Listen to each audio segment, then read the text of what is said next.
Halo Bapak Ibu guru hebat sekalian dari Kota Batu Malang, Jawa Timur. Saya Alen, hadir menyapa Bapak Ibu sekalian dalam program bergengsi kita, Podcast BGP. Di siang hari ini dalam kegiatan refleksi dan studi berbagi praktek baik, implementasi dan pengelolaan program sekolah penggerak, saya kedatangan tamu istimewa nih hari ini.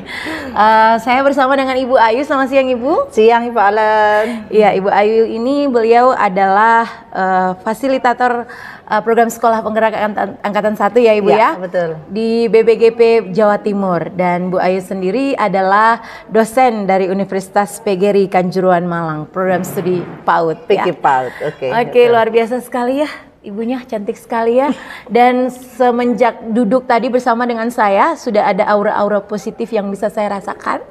Karena hari ini kita akan berbagi praktik baik bagaimana pengalaman-pengalaman Ibu Ayu selama berproses dalam program sekolah penggerak ini ya.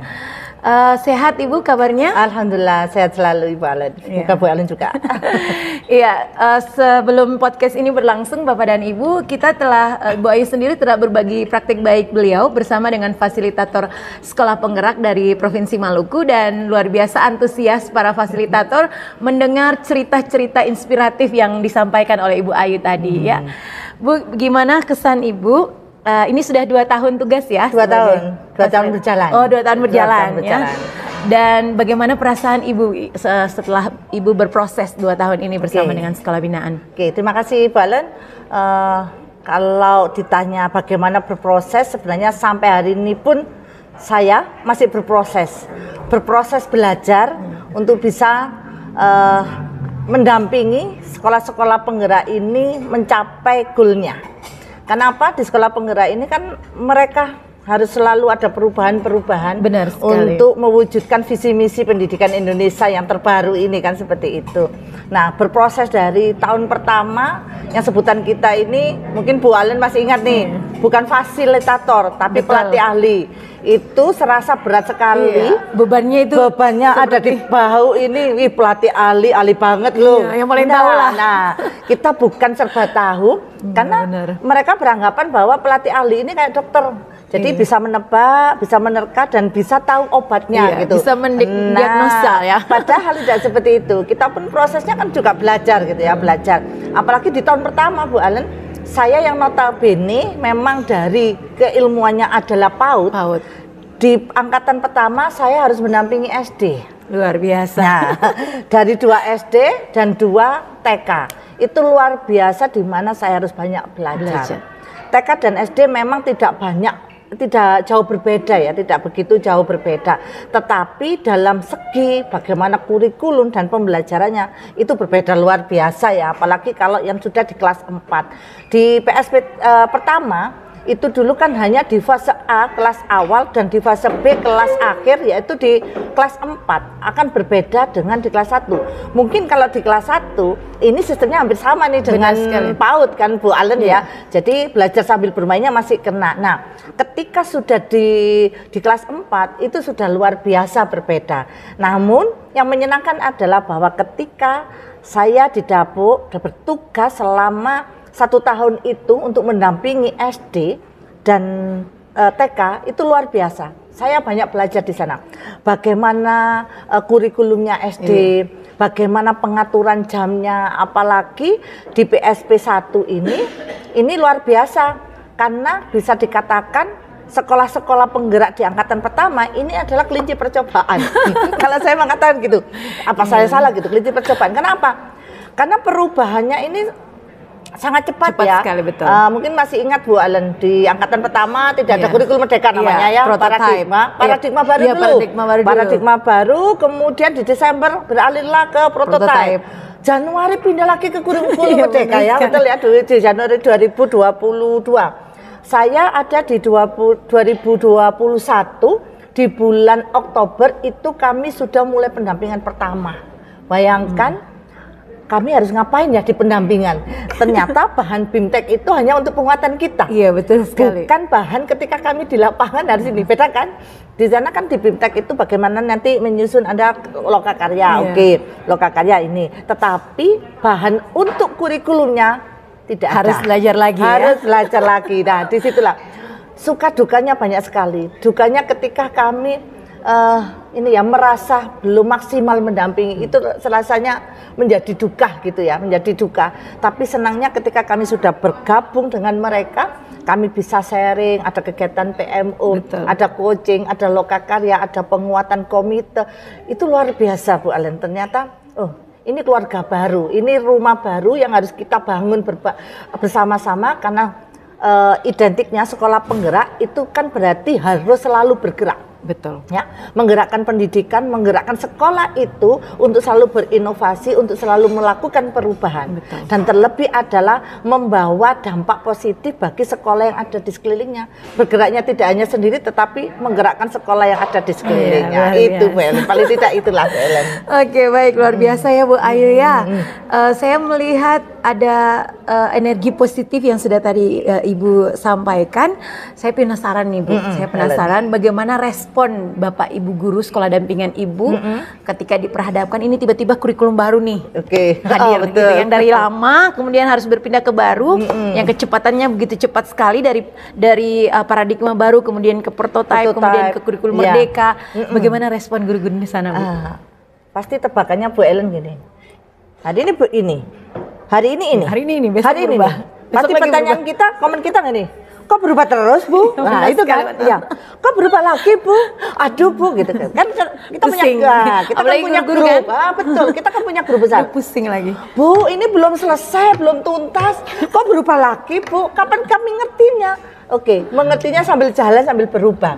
Karena sebenarnya berubah itu bukan berarti mengganti, tetapi menyempurnakan apa yang sudah ada, kan begitu ya? Betul. Ya, kita menyempurnakan aja. Kalau kita melihat K13 dulu, sebenarnya juga kurikulum merdeka ini juga masih ada bau-bau K13-nya kan.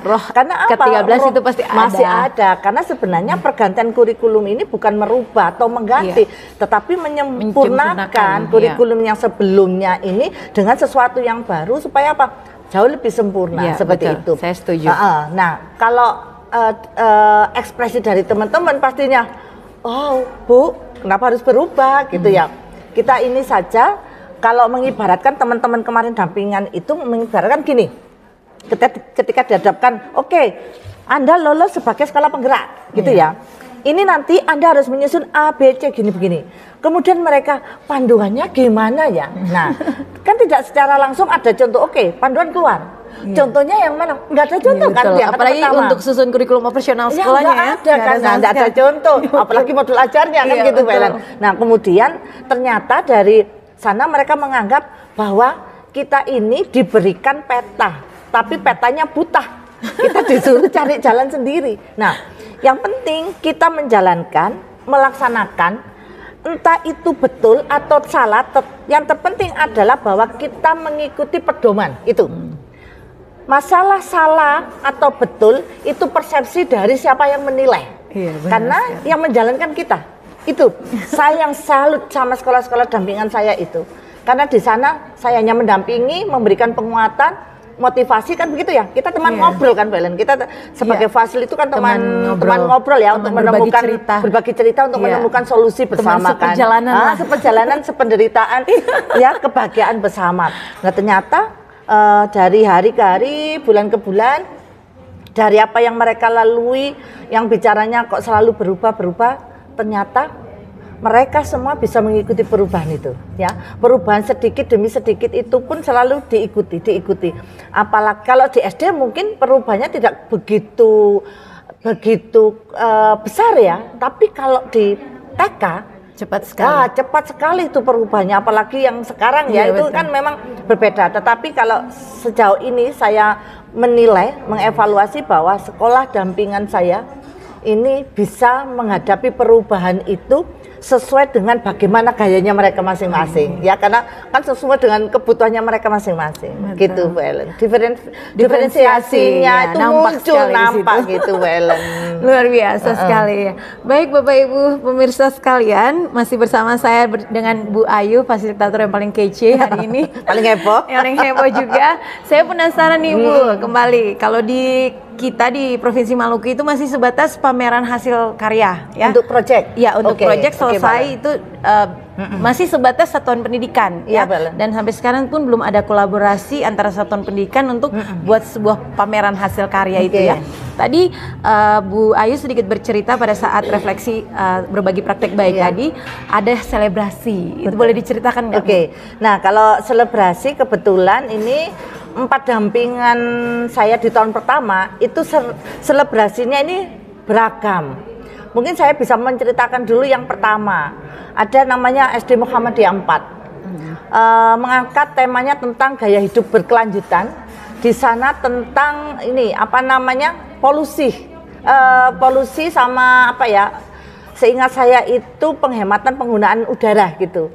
Jadi di sana ketika selebrasi, memang ketika berproyek itu di P5-nya itu mereka aktivitasnya sesuai dengan dimensi yang diangkat dan sesuai dengan tema.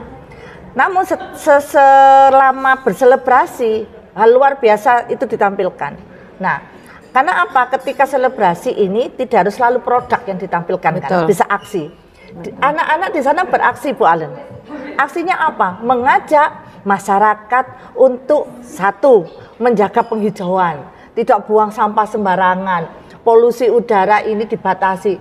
Itu luar biasa mereka membuat aksinya itu.